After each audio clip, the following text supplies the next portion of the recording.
I got my windshield so clean, so hydrophobic and slick that I can now basically dry it with water. I know drying something with water sounds counterintuitive and insane, but here's how I got the windshield so clean, including all the steps I used. Now let's get this.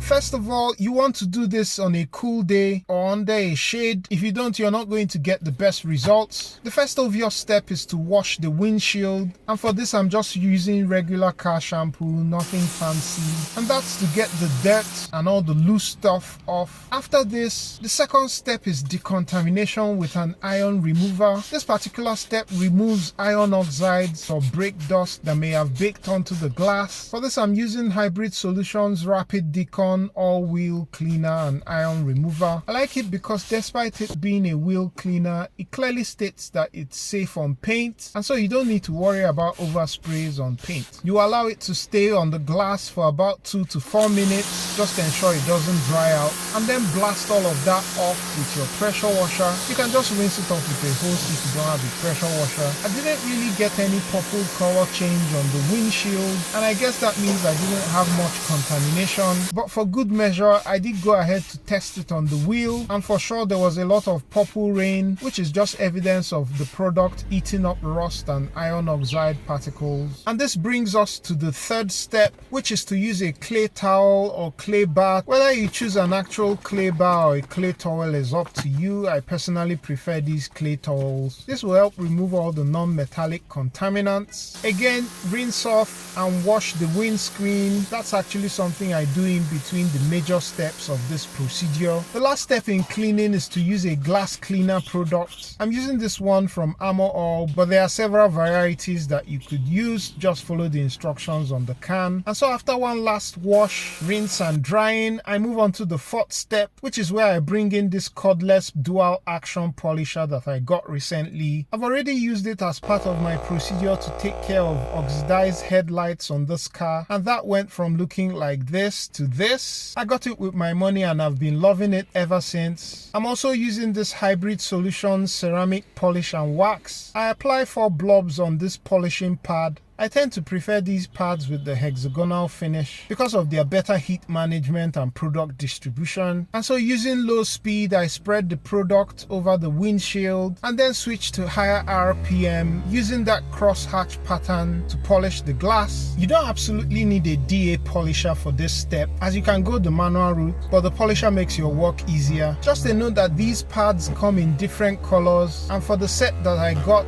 this yellow pad is in the middle of the range. Once done, I buff off the product with a microfiber towel, and then per instruction from the polish, I use a damp cloth to activate the ceramic properties. I allowed 24 hours for this to fully cure and then apply the second coating. The fifth step was 2 applications of this Hybrid Solutions ceramic spray coating, also allowing 24 hours in between coats and before allowing any water to come in contact with the windshield. These multiple applications is just to improve longevity, since the windshield is one of those areas that gets cleaned a lot due to the action of the wipers. After all that, let's see what we have in terms of protection. First is a full blast with the pressure washer, and you can see that the windshield is repelling and sheeting the water quite well. Now let's dry this windshield using just water.